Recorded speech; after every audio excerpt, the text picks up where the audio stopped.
Շքեղության մեջ ապրող մի երեխա սեփական տանը իրեն անտեսանելի է զգում։ Մինչ բոլորն անտեսում են նրա լուռ աղերսները, մի անսպասելի կին լսում է նրա սրտի ձայնը։ Եվ այն, ինչ սկսվում է շշի խցաններից ու ստվարաթղթից, վերածվում է սիրո ամենամեծ դասին, որն այդ ընտանիքը երբ է ստացել։ Եթե այս պատմությունը ձեզ հետաքրքրեց, մի մոռացեք բաժանորդագրվել մեր ալիքին, ասեք մեզ, թե որ քաղաքից եք դիտում։ Շարունակենք։ Արման Կարապետյանը միշտ հավատացել է, որ հաջողությունը չափվում է տեսանելի ձեռքբերումներով։ 38 տարեկանում նա Երանում ղեկավարում էր անշարժ գույքի մի կայսրություն, որը մրցակիցներին ստիպում էր դողալ միայն նրա ազգանունը լսելիս։ Շքեղ բնակարաններ կենտրոնում, կոմերցիոն նախագծեր Հյուսիսային պողոտայում, ներդրումներ, որոնք բանկային քաղվածքներում կախարդական կերպով բազմապատկվում էին։ Ամեն ինչ աշխատում էր շվեյցարական ժամացույցի ճշգրտությամբ, ամեն ինչ վերահսկողության տակ էր, ամեն ինչ կատարյալ էր թվում։ Վահագնի թաղամասում գտնվող առանձնատունն այդ կատարելության մարմնացումն էր, 3 հարկ իտալական մարմար, ամսագրերից իջած թվացող այգիներ, անվերջ եզրերով լողավազան, 5 ներկրված մեքենաներով ավտոտնակ աշխատակիցների մի թիմ, որը վարժեցված էր յուրաքանչյուր մանրուք անթերի պահելու համար։ Դա այնպիսի վայր էր, որտեղ նույնիսկ լռությունն իր գինն ուներ։ Բայց կար մի լռություն, որը աշխարհի ողջ փողով հնարավոր չէր գնել կամ վանել։ Դա այն լռությունն էր, որ գոյություն ուներ նրա դստեր միջ։ Անին 5 տարեկան էր, ուսերին թափվող խարտյաշ, անզուսպ խոպոպներով, մեծ աչքերով, որոնք կարծես միշտ ինչ-որ բան էին փնտրում, մի ժպիտով, որը Արմանը գնալով ավելի հազվադեպ էր տեսնում։ Նա դա գիտեր, գիտակցության որ է թաքնված անկյունում, որը նախընտրում էր անտեսել։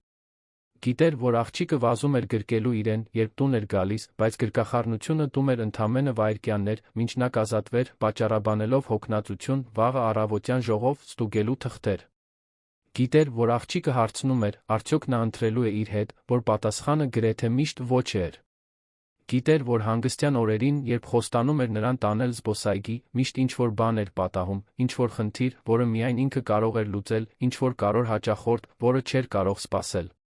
Արմանը շատ վաղ էր սովորել, որ աշխարհը թուլություններ չի ներում։ Դաստիարակվելով զինվորական հոր կողմից, որը գրկախառնությունը կնոջ գործ էր համարում, իսկ լացը անհաջողակի, նա մեծացել էր, հավատալով, որ սերը հոմանիշ է ապահովելուն։ Տալ լավագույնը, պաշտպանել, ապահովել ապագան։ Զգացմունքները վտանգավոր շքեղություններ էին, շեղումներ, որոնք խանգարում էին կենտրոնանալ։ Երբ կինը հեռացավ, իր հետ տանելով ընդամենը մեկ ճամպրուկ թողնելով մի նամակ, որը նա երբեք մինչ վերջ կարդալու քաջություն չունեցավ, Արմանը մնաց մենակ, 1 տարեկան երեխան գրկին մի անսասան համոզմունքով։ Նա անին կտար այն ամենը, ինչ փողը կարող էր գնել, այն ամենը, ինչ ինքը երբեք չէր ունեցել։ Երկլեզու մասնավոր դպրոց, բալետի, լողի, անգլերենի դասեր, մասնավոր ուսուցիչներ, բրենթային հագուստ, ներկրված խաղալիքներ։ Աղջիկը բողոքելու ոչինչ չէր ունենա։ Նա կունենար արտոնություններ, որոնց մասին հայ երեխաների 99%-ը նույնիսկ չէր էլ երազում։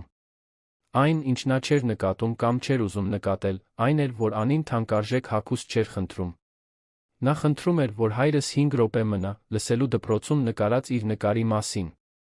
Նա ներկրված խաղալիքներ չէր խնդրում։ Նա խնդրում էր, որ հայրը իր հետ պահմտոցի խաղա այն հսկայական այգում, որն անապատ էր թվում, երբ մենակ ես։ Նա մասնավոր ուսուցիչներ չէր խնդրում։ Նա խնդրում էր, որ հայրը իրեն ինչ-որ բան սովորեցնի, ցանկացած բան, միայն թե իրենց միասին զգան։ Բայց Արմանը այդ լեզուն չէր հասկանում։ Եվ տունը, չնայած մարդաշատ լինելուն, մի վայր էր, որտեղ յուրաքանչյուրն ապրում էր իր սեփական կղզում։ Գայանեն Դայակը 40-ն անց մի կին էր, մազերը միշտ ամուր հավաքած, անթերի համազգեստով, բայց մի ժպիտով, որը երբեք չէր հասնում աչքերին։ Նա անի առօրյայով զբաղվում էր մեխանիկական արդյունավետությամբ։ Ժամանակին արթնացնել, նախաճաշել, պայուսակը հավաքել, դպրոց տանել, բերել, դասերը վերահսկել, լողացնել, քնելու դնել։ Ամեն ինչ ճիշտ, ամեն ինչ փաստաթղթավորված, ամեն ինչ զեկուցված տիրոջը կարճ ու հստակ հաղորդագրություններով։ Բայց դրանում ջերմություն չկար։ Կապ չկար։ Անին հնազանդվում էր Գայանեին ոչ թե սիրուց կամ վստահությունից, այլ նկատողություն ստանալու վախից, խնդիրներ ստեղծելու վախից, այն սառը ձայնը լսելու վախից, թե երես առած երեխան վատ ծառայություն է, որ հարուստ ծնողները մատուցում են իրենց երեխաներին։ Տանը նրբագեղ ստվերի պես շրջում էր Սոնան, Արմանի անձնական օգնականը, կամ գոնե նա այդպես էր սիրում իրեն անվանել։ Իրականում Սոնան սկսել էր որպես քարտուղարուհի, հետո դարձել միջոցառումների կազմակերպիչ, հետո իմիջի խորհրդատու, կամաց-կամաց զբաղեցրել էր տարածքներ, որոնք իրենը չէին։ Թխահեր, երկար ուղիղ մազերով, միշտ խնամված եղունգներով, կիպ, բայց աշխատանքային միջավայրի համար ընդունելի սահմաններում հագուստով, նա մարդկանց ստիպելու շնորհ ուներ հավատալ, որ իրենք յուրահատուկ են։ Արմանի հետ նա օգտագործում էր մասնագիտական հիացմունքի չափավորված մտերմության խառնուրդ, միշտ գովելով նրա որոշումները, միշտ համաձայնելով նրա կարծիքներին, միշտ ճիշտ պահերին հայտնվելով պատրաստի լուծումներով։ Նա առանձնատանը շրջում էր այնպես, կարծես ընտանիքի անդամ լիներ, կարծիք էր հայտնում դեկորի մասին, առաջարկում էր աշխատակիցներին փոխել, մեկնաբանում էր Անի դաստիարակությունը, ամեն ինչ իմացողի տոնով։ Եվ Արմանը, հոգնած ամեն ինչի մասին մենակ մտածելուց, թույլ էր տալիս։ Եվ կար Լուսինեն։ 52 տարեկան, արից ու ժամանակից կոշտացած մաշկով, անվերջ մաքրելուց կոշտացած ձեռքերով, մեջքով, որը ցավում էր օրվա վերջում, բայց աչքերով, որոնք փայլում էին մի լույսով, որը նույնիսկ կյանքի դժվարությունները չէին կարողացել մարել։ Լուսինեն մաքրուհին էր, աշխատողը, որը գալիս էր առավոտյան ժամը 6-ին գնում 3-ին, որը մաքրում էր լոգարանները, սրբում մարմարե հատակները, փոշին մաքրում թանկարժեք կահույքից, լվանում լվացքը, դասավորում դարակները։ Նա անտեսանելի էր։ Արմանը հազիվ էր հիշում նրա անունը, Տիկին էր ասում, երբ պետք էր ինչ-որ բան խնդրել։ Գայանեն նրան վերաբերվում էր քաղաքավարի անտարբերությամբ։ Սոնան նույնիսկ երեսին չէր նայում, կարծես տան մաքրուհին կահույքի մաս լիներ։ Այդ տան բոլորի համար Լուսինեն ընդամենը վճարովի ծառայություն էր, այդ վայրի գործունեության համար անհրաժեշտ մեկ պտուտակ։ Բայց Անիի համար Լուսինեն այլ էր։ Աղջիկը նկատում էր բաներ, որոնք մեծահասակները չեն տեսնում։ Նկատում էր, որ երբ Լուսինեն հավաքում էր իր սենյակը, դա անում էր խնամքով, կարծես յուրաքանչյուր խաղալիք կարող լիներ։ Նկատում էր, որ երբ միջանցքներում բախվում էր մաքրուհուն, ստանում էր անկեղծ ժպիտ, այն տեսակից, որը ջերմացնում է։ Նկատում էր, որ Լուսինեն ցածրաձայն երգում էր աշխատելիս, որ երբեմն կանգ էր առնում, պատուհանից նայելու մի արտահայտությամբ, որը կարծես պատմություններ էր կրում։ Անին սկսեց դիտել։ Հետո սկսեց զրույցի բռնվել։ Սկզբում ամաչկոտ, հետո ավելի վստահ։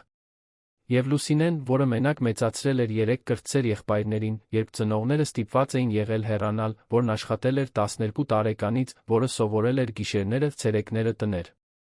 Մաքրելով, որը գիտեր, թե ինչ է սոված մնալն ու նվաստացումը, բայց երբեք չէր կորցրել իր քնքշությունը, այդ հարուստ աղջկա մեջ տեսնում էր մի բան, որը հուզում էր իրեն մենակություն։ Անին մենակ էր այդ ողջ շքեղության մեջ։ Եվ Լուսինեն մենակությունը գիտեր, ինչպես ոչ ոք։ Այդ պատճառով, երբ աղջիկը սկսեց հայտնվել լվացքատանը դպրոցի տետրերով, Լուսինեն քաջություն չունեցավ նրան վռնդել։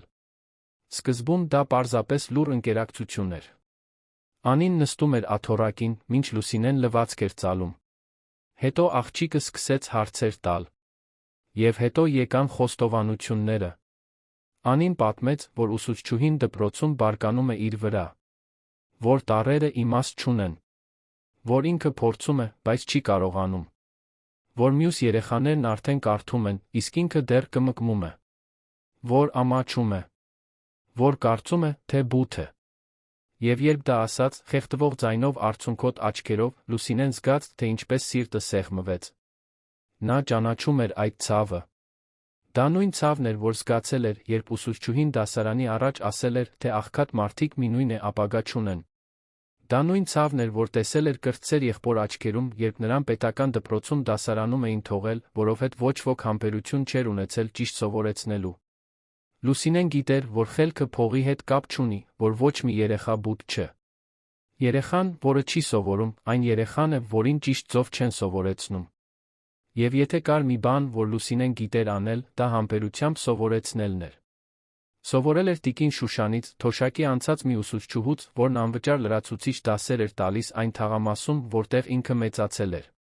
Տիկին Շուշանը սովորեցնում էր, որ սովորելը պետք է հաճելի լինի, որ տառը նկար է, որ բառը երաժշտություն է, որ ոչ ոք իմանալով չի ծնվում, բայց բոլորը կարող են սովորել, եթե կա մեկը, ով հավատում է։ Այդպես էլ սկսվեց։ Այն օրերին, երբ տունը դատարկվում էր, որովհետև Գայանեն դուրս էր գալիս գործերով, իսկ Արմանը գրասենյակում էր, Լուսինեն հնարամտում էր։ Օգտագործում էր գունավոր շշերի կափարիչներ, կտրատած ստվարաթուղթ, նկարներ, երգեր։ Ստիպում էր Անին դիպչել, զգալ, կրկնել առանց ճնշման։ Երբ աղջիկը սխալվում էր, Լուսինեն ժպտում էր ու ասում, որ սխալը բնական է, որ ամեն ինչ լավ է, որ նրա մոտ կստացվի։ Եվ մի արտասովոր բան տեղի ունեցավ։ Անին սկսեց սիրել սովորելը։ Վախը տեղը զիջեց հետաքրքրասիրությանը։ Արցունքները տեղը զիջեցին աչքերի փայլին։ Շաբաթ առ շաբաթ աղջիկը զարգանում էր։ Բայց ամեն ինչ գաղտնի էր։ Անին խնդրել էր Լուսինեին ոչ ոքի չասել, հատկապես հորը։ Որովհետև խորքում աղջիկը վախենում էր հիասթափեցնել, վախենում էր, որ եթե հայրն իմանա, որ ինքը դժվարանում է, նա էլ կգնա, ինչպես մայրը գնաց։ Եվ մինչ դա տեղի էր ունենում առանձնատան կուլիսներում, Արմանը շարունակում էր ապրել ավտոմատ ռեժիմով։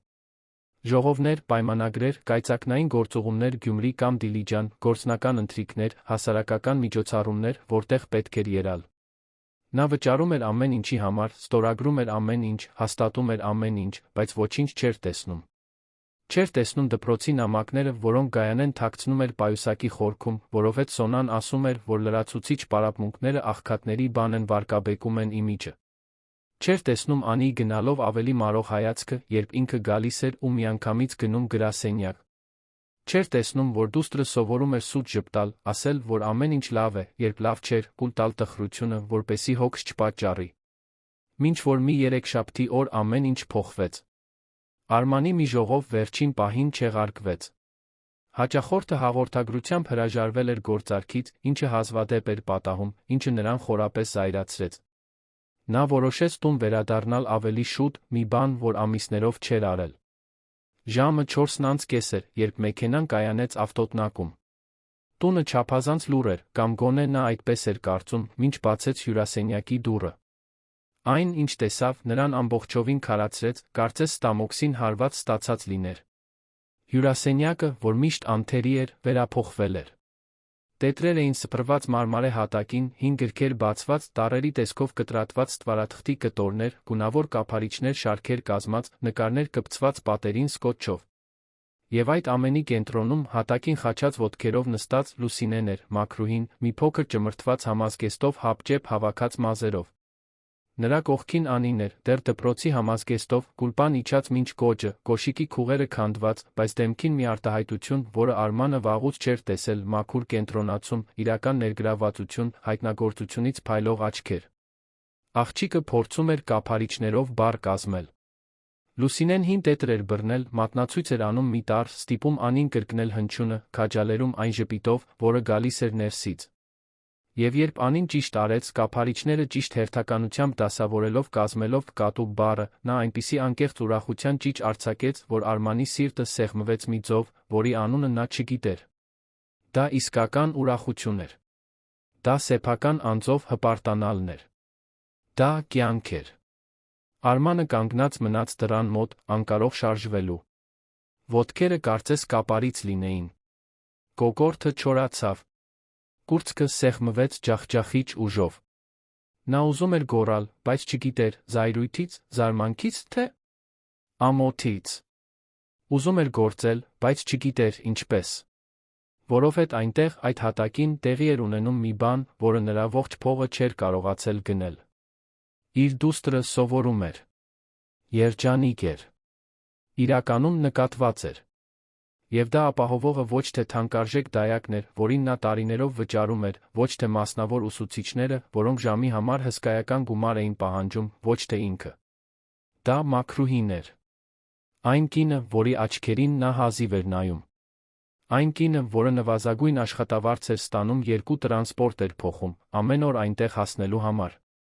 Առաջինը հոր ներկայությունը նկատեց Անին։ Նա բարձրացրեց աչքերը, մի ակնթարթում այդ ողջ լույսը մարեց։ Մարմինը կծկվեց, ուսերը թուլացան, ձեռքերը բաց թողեցին կափարիչները։ Կարծես ծաղիկը դանդաղեցված կադրում թառամեր։ Վախը վերադարձավ։ Վախ, սխալ բան արած լինելուց։ Վախ, խանգարած լինելուց։ Վախ, որ հայրը կբարկանա։ Լուսինեն դանդաղ բարձրացավ, նյարդային ձեռքերով հարթելով համազգեստը, պատրաստվելով վատթարագույնին։ Նա ճանաչում էր այդ աշխարհը։ Գիտեր, որ այդպիսի տներում աշխատողը չի դաստիարակում, աշխատողը չի խառնվում, սահմաններն անցնող աշխատողը կորցնում է աշխատանքը։ Եվ նրան պետք էր այդ աշխատանքը։ Նա հաշիվներ ուներ, եղբայրներ ուներ, որոնք դեռ իրենից էին կախված, մի ամբողջ կյանք ուներ, որը կախված էր ամսական այդ 150,000 դրամից։ Արմանը բացեց բերանը խոսելու, բայց ոչինչ դուրս չեկավ։ Բառերը խրվել էին կոկորդի վիրավորված հպարտության մեջ։ Նա նայեց հատակին, այդ կազմակերպված անկարգությանը, տետրերին ու նկարներին։ Եվ հենց այդ ժամանակ տեսավ։ Տետրերից մեկում, ճմրթված էջի վրա, փորձերի հետքեր կային։ Տառը կրկնված տասնյակ անգամներ, ամեն անգամ ավելի ծուռ, ավելի թույլ, մինչ որ մի տողում հայտնվեց։ Երեխայի դողացող ձեռագրով գրված մի բառ բութ։ Անին էր դա գրել։ Իր 5 տարեկան դուստրը կարծում էր, որ բութ է։ Եվ նա գաղափար անգամ չուներ։ Արմանը դողացող ձեռքերով վերցրեց տետրը։ Մատները սահեցրեց բառի վրայով, կարծես բաց վերքի դիպչեր։ Զգաց, թե ինչպես մի բան կոտրվեց իր ներսում, մի բան, որի ճաքած լինելու մասին չգիտեր։ Նայեց Լուսինեին, որը գլխիկոր սպասում էր նկատողության, աշխատանքից ազատման, նվաստացման։ Նայեց Անիին, որը գծում էր ստորին շուրթը արցունքոտ աչքերով, փորձելով չլացել, որպեսզի իրավիճակը չվատթարանա։ Եվ Արմանը հասկացավ, առաջին անգամ, որ ոչինչ չի հասկանում։ Չի հասկանում սեփական դստերը։ Չի հասկանում, թե ինչ է կատարվում սեփական տանը։ Չի հասկանում, որ մինչ ինքը դրսում կայսրություններ էր կառուցում, այստեղ ներսում կորցնում էր ամեն ինչ։ Խռպոտ, գրեթե անլսելի ձայնով նա հարցրեց. Լուսինե, ինչ է կատարվում այստեղ։ Դա մեղադրանք չէր։ Դա գրեթե օգնության կանչ էր։ Եվ Լուսինեն, որը ճիչեր էր սպասում, բայց փխրունություն ստացավ, զգաց, որ գուցե հնարավորություն կա։ Խորը շունչ քաշեց պատմեց։ Պատմեց, որ Անին դպրոցում դժվարություններ ուներ։ Որ ուսուցչուհին բողոքում էր, որ ուսմասվարությունը նամակներ էր ուղարկում, որ աղջիկն իրեն անկարող էր զգում։ Պատմեց, որ Գայանեն թաքցնում էր նամակները, որովհետև Սոնան ասում էր, որ դա վատ դաստիարակված երեխայի բան է, որ տնօրենը պետք չէ մանր խնդիրների մասին իմանա։ Պատմեց, որ Անին թաքուն լաց էր լինում սենյակում, որ ամաչում էր, որ իրեն բութ էր զգում։ Եվ պատմեց, որ հենց ինքը աղջիկն էր օգնություն խնդրել, շշուկներով, վախենալով, որ հայրը կիմանա կհիասթափվի։ Արմանը զգաց, թե ինչպես հատակը փախավ ոտքերի տակից։ Հիասթափված։ Անին կարծում էր, որ ինքը կհիասթափվի նրանից սովորելու դժվարության համար։ Անին կարծում էր, որ պետք է կատարյալ լինի, ձեր վաստակելու համար։ Անին վախենում էր իրենից։ Ոչ թե ծեծի վախ, որովհետև նա երբեք մատով չէր կպել նրան, այլ անբավարար լինելու վախ։ Բավականաչափ լավը չլինելու վախ։ Հորը կորցնելու վախ, նույն կերպ, ինչպես կորցրել էր մորը, նույնիսկ առանց ճիշտ հասկանալու, թե ինչու։ Նա նայեց դստերը, իսկապես նայեց, գուցե առաջին անգամ երկար ժամանակվա ընթացքում։ Տեսավ մեծ ու վախեցած աչքերը, տեսավ լարված ուսերը, տեսավ փոքրիկ ձեռքերը, որ սեղմում էին զգեստի փեշը։ Եվ տեսավ նա, այդ թանկարժեք առանձնատան հատակին սփռված, մի բան, որ երբեք չէր պատկերացնի այնտեղ գտնել, իսկական սեր։ Որովհետև այն, ինչ Լուսինեն անում էր, աշխատանք չէր։ Ոչ ոք մաքրուհուն չի վճարում սովորեցնելու համար։ Դա հոգատարություն էր։ Դա նվիրում էր։ Դա մեկն էր, ով տեսնում էր երեխայի ցավը ինչ-որ բան անում այդ ուղղությամբ, առանց որևէ բան ակնկալելու, նույնիսկ աշխատանքը կորցնելու ռիսկի գնալով։ Արմանը դանդաղ իջավ, իջնելով այն անտեսանելի պատվանդանից, որի վրա միշտ եղել էր։ Ծնկի իջավ սառը մարմարե հատակին, հայտնվելով Անիի հասակին։ Աղջիկն էլ ավելի կծկվեց, սպասելով նկատողության, որը չեկավ։ Փոխարենը, խեղդվող ձայնով վերջապես անկեղծ աչքերով, Արմանը հարցրեց. Աղջիկս, սովորեցրու ինձ, թե այսօր ինչ ես սովորել։ Անին թարթեց, շփոթված։ Սովորեցրու ինձ, կրկնեց նա, այս անգամ ծուռ ժպիտով, որը փորձում էր թաքցնել հուզմունքը։ Ուզում եմ քեզնից սովորել։ Եվ հենց այդ պահին, այդ երեքշաբթի օրը, Վահագնի թաղամասի մի առանձնատան հյուրասենյակի հատակին, սկսվեց այս ընտանիքի իսկական պատմությունը։ Որովհետև այն ամենը, ինչ եղել էր մինչ այդ, պարզապես կեղծիք էր։ Հիմա իրական կյանքն էր սկսվում։ Եվ Արմանը դեռ գաղափար անգամ չուներ, թե որքան գաղտնիքներ, ստեր վտանգներ էին թաքնված սեփական տանը, սպասելով պայթելու։ Այդ գիշեր Արմանը չկարողացավ քնել։ Նստած էր հսկայական գրասենյակում, լուսավորված քաղաքի տեսարանով, բայց իրականում ոչինչ չէր տեսնում։ Սեղանին լուր հանցագործության ապացույցների պես սփռված դպրոցի նամակներն էին, որոնք Գայանեն պահում էր պայուսակի խորքում։ Նա պահանջել էր, որ բերի բոլորը, յուրաքանչյուրը, դայակը այլ ընտրություն չուներ, քան հնազանդվել։ 23 նամակ կար։ 23 ուշադրության խնդրանք, 23 զգուշացում, որ Անին օգնություն է պետք, 23 հնարավորություն, որ նա բաց էր թողել ներկա լինելու համար։ Առաջինը 4 ամիս առաջվա էր։ Ուսումնական մասը խնդրում է հանդիպում, քննարկելու աշակերտուհի Անի Կարապետյանի զարգացումը։ Երկրորդ ուսումնական կիսամյակում նկատվում է ուշադրության պակաս, սկզբնական գրագիտության դժվարություն։ Խնդրում ենք նախապես պայմանավորվել ժամի շուրջ։ 4 ամիս։ Իր դուստրը 4 ամիս տառապում էր, ինքը ոչնչից տեղյակ չէր։ Արմանն այնքան ուժեղ սեղմեց թուղթը, որ ծայրերը ջմրթվեցին։ Զգաց, թե ինչպես մի բան բարձրացավ կոկորդով, մի բան, որ զայրույթի ամոթի խառնուրդ էր, մի բան, որ ավելի շատ էր ցավեցնում, քան ցանկացած ֆինանսական կորուստ, որ երբե ունեցել էր։ Գայանեն սեղանի մյուս կողմում էր, կանգնած, ձեռքերը խաչած մարմնի առջ, պաշտպանական դիրքով։ Նա փորձեց բացատրել, ասաց, որ չի ուզեցել տիրոջն անհանգստացնել մանրուքներով, որ կարծում էր, թե ինքնուրույն կկարողանա լուծել, որ Սոնան ասել էր, թե մասնավոր դպրոցները միշտ չափազանցնում են, լրացուցիչ ծառայություններ առաջ տանելու ավելի շատ գումար վաստակելու համար։ Արմանը բարձրացրեց աչքերը նրա վրա, հայացքն այնքան կտրուկ էր, որ Գայանեն մի քայլ հետ գնաց։ Մանրուքներ, կրկնեց նա վտանգավոր հանգստությամբ։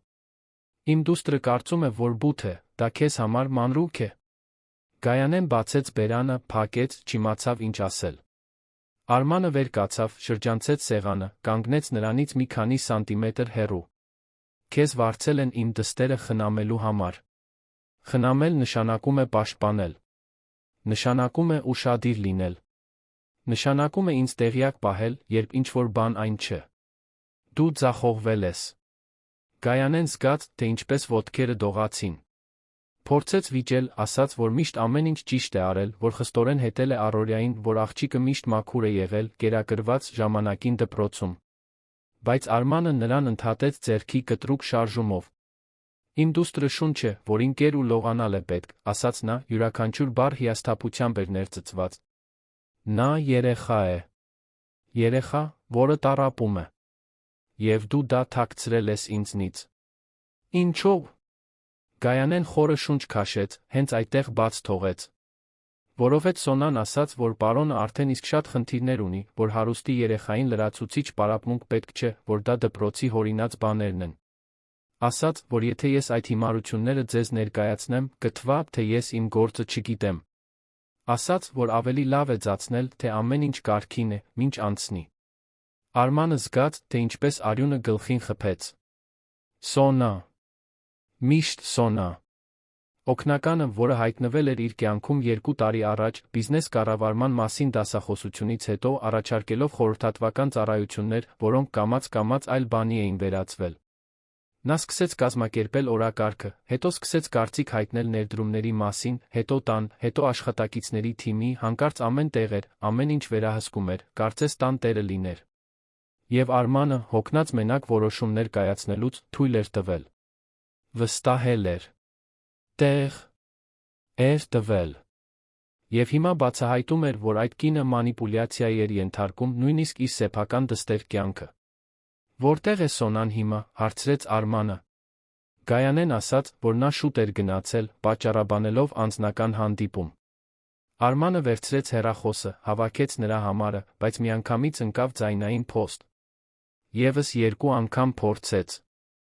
Ոչինչ։ Նա նայեց Գայանեին ասաց մի սառնությամբ, որը նույնիսկ իրեն վախեցրեց։ Վաղը առավոտյան, ժամը 7-ին, դու, ես Սոնան խոսելու ենք։ Եվ եթե ես իմանամ, որ ինձնից էլի բաներ են թաքցրել, դու աշխատանքից ազատված ես։ Կարող ես գնալ։ Գայանեն դողացող քայլերով դուրս եկավ գրասենյակից, թույլ ոտքերով արագ բաբախող սրտով։ Գիտեր, որ բարակ թելի վրա է։ Գիտեր, որ Սոնան էր իրեն այդ իրավիճակում դրել, բայց քաջություն չուներ կնոջը դիմակայելու։ Որովհետև Սոնան միծ ուներ քեզ փոքր զգալ տալու, այնպես անելու, որ թվավ, թե նա քեզ պաշտպանում է, երբ իրականում քեզ օգտագործում էր։ Եվ Գայանեն, որին պետք էր աշխատանքը, վախենում էր դրսի շուկայից, ընդունել էր խաղը, չնկատելով, որ դառնում է դեն նետվող խաղաքար։ Մինույն ժամանակ սենյակում Անին քնած էր, գրկած իր մաշված փափուկ արջուկը, որը միակ խաղալիքն էր, որ նա իսկապես սիրում էր, որովհետև մոր նվերն էր, հեռանալուց առաջ։ Աղջիկը լաց էր եղել քնելուց առաջ, բայց դրանք այլ արցունքներ էին, քան մյուս գիշերներին։ Նա վախենում էր, թե ինչ կլինի հիմա, երբ հայրը ամեն ինչ բացահայտեց, բայց մինույն ժամանակ մի տարօրինակ ու լավ բան էր զգում կրծքում։ Առաջին անգամ հայրը ծնկի էր իջել հատակին իր հետ։ Առաջին անգամ նա խնդրել էր, որ ինքը մի բան սովորեցնի։ Առաջին անգամ նա զգացել էր, որ գուցե, միայն գուցե, ինքը բեռ չէ նրա կյանքում։ Հաջորդ առավոտ Արմանն արթնացավ զարթուցիչից շուտ։ Լավ չէր քնել, բայց միտքը սուր էր։ Լոգանք ընդունեց, կոստյում հագավ, իջավ խոհանոց, որտեղ թիմն արդեն նախաճաշ էր պատրաստում։ Տեսավ Լուսինեին անկյունում, նախորդ գիշերվա ընթրիքի սպասքը լվանալիս, առաջին անգամ իսկապես ուշադրություն դարձրեց։ Նա փոքրամարմին էր, չափազանց նիհար, ջերմակ մազերը սկսում էին երալ, ձեռքերը կարմրած անվերջ աշխատանքից։ Բայց նրա աչքերում մի բան կար, որը հետաքրքրում էր։ Մի արժանապատվություն, որը չէր համապատասխանում այն ստորաքարշությանը, որն աշխարհն ակնկալում էր։ Լուսինե, կանչեց նա։ Կինը վախեցած շրջվեց, ձեռքերը չորացնելով գոգնոցով։ Այո, պարոն։ Արմանը վարանեց, հետո ասաց մի բան, որ երբեք առաջ չէր ասել։ Շնորհակալություն։ Այն բանի համար, ինչ արել եք Անիի համար։ Դուք պարտավոր չէիք։ Ձեզ դրա համար չեն վճարում։ Բայց դուք արեցիք։ Եվ ես ձեզ պարտական եմ։ Լուսինեն մի պահ անշարժ մնաց։ Շնորհակալություն չէր սպասում։ Սպասում էր, լավագույն դեպքում, որ իրեն հանգիստ թողնեն, աշխատանքը շարունակելու։ Նա ամաչկոտ ժպտաց ասաց ցածր, բայց հաստատուն ձայնով. Ես ոչինչ չեմ արել ինչ-որ բանի ակնկալիքով, պարոն։ Ես արել եմ, որովհետև աղջիկը տառապում էր։ Եվ ես գիտեմ, թե ինչ է մենակ տառապելը։ Դա ոչ ոքի չեմ ցանկանա, առավելս երեխայի։ Արմանը գլխով արեց, չիմանալով, թե ինչ պատասխանել։ Հարցրեց, արդյոք նա կարող է այդ օրը մի փոքր ավելի ուշ մնալ, որովհետև իր օգնությունը պետք կգա Անիի հետ խոսելու համար, երբ դպրոցից վերադառնան։ Լուսինեն համաձայնեց, իհարկե։ Նա միշտ համաձայնում էր։ Որովհետև իր նման մարդիկ ոչ ասելու շքեղությունը չունեն։ Ժամը 7-ին ճիշտ, Գայանեն իջավ գրասենյակ։ Աչքերի տակ շրջանակներ էին, նյարդային էր, եղունգներն էր կրծում։ Սոնան 20 րոպե ուշացումով եկավ, ինչպես միշտ, մտնելով այն տեսքով, թե իբր լավություն է անում։ Նա անթերի էր, բարձրակրունկներ, բրենթային հագուստ, վարսահարդարված մազեր, կատարյալ դիմահարդարում։ Ողջունեց Արմանին մի ժպիտով, որը չհասավ աչքերին, կեղծ անհանգստությամբ հարցրեց, թե արդյոք լուրջ բան է պատահել, որ նա այդքան շուտ ժողով է խնդրել։ Արմանը ժամանակ չկորցրեց։ 23 նամակները դրեց սեղանին, մեկը մյուսի կողքին, կազմելով մեղադրական շարք։ Նայեց Սոնային սառցե հանգստությամբ հարցրեց. Դու սրա մասին գիտեիր։ Սոնան ուսերը թոթվեց, կարծես դա մանրուք լիներ։ Գիտեի, իհարկե։ Մասնավոր դպրոցները սիրում են խնդիր ստեղծել այնտեղ, որտեղ չկա։ 5 տարեկան երեխայի դեռ չկարդալը նորմալ է, Արման։ Նրանք ուղղակի ուզում են լրացուցիչ դասընթացներ առաջ տանել, ավելի շատ գումար վաստակելու համար։ Ես քեզ պաշտպանում էի անհարկի գլխացավանքից։ Պաշտպանում, կրկնեց Արմանը մի տոնով, որը Սոնային ստիպեց մի փոքր կորցնել իր վստահությունը։ Դու պաշտպանություն ես անվանում ինձնից թաքցնելը, որ իմ դուստրը տառապում է։ Սոնան խաչեց ձեռքերը, զայրացած։ Տես, ես հասկանում եմ, որ դու հիմա անհանգստացած ես, բայց սա չափազանցություն է։ Գայանեն զբաղվում էր իրավիճակով։ Աղջկան ուղղակի ավելի շատ կարգապահություն է պետք, ավելի շատ կենտրոնացում։ Չափից շատ երես առած երեխան խնդիր է դառնում, իսկ Անին ամեն ինչ ունի։ Տառապելու պատճառ չունի։ Հենց այդ պահին Արմանը հասկացավ։ Սոնան Անին որպես մարդ չէր տեսնում։ Տեսնում էր որպես աքսեսուար, որպես մանրուք, որպես մի ունեցվածքի մաս, որը նա ուզում էր վերահսկել։ Եվ դրանից ավելին, նա փորձում էր հեռավորություն պահել իր դստեր միջ։ Որքան քիչ Արմանը ներգրավվեր Անիի հետ, այնքան ավելի շատ տեղ կունենար Սոնան տանը հրամայելու, ներթափանցելու, գուցե օգնականից ավելին դառնալու համար։ Նա վտանգավոր խաղ էր խաղում, ինքը չափազանց հիմար էր եղել դա նկատելու համար։ Դու աշխատանքից ազատված ես, ասաց Արմանը։ Սոնան կարճ, անհավատ ծիծաղ արձակեց։ Դու լուրջ չես ասում։ Լուրջ եմ ասում, պատասխանեց նա։ Հավաքիր իրերդ ու դուրս արի իմ տնից։ Հիմա։ Սոնան փոխեց դիրքը։ Ժպիտը անհետացավ։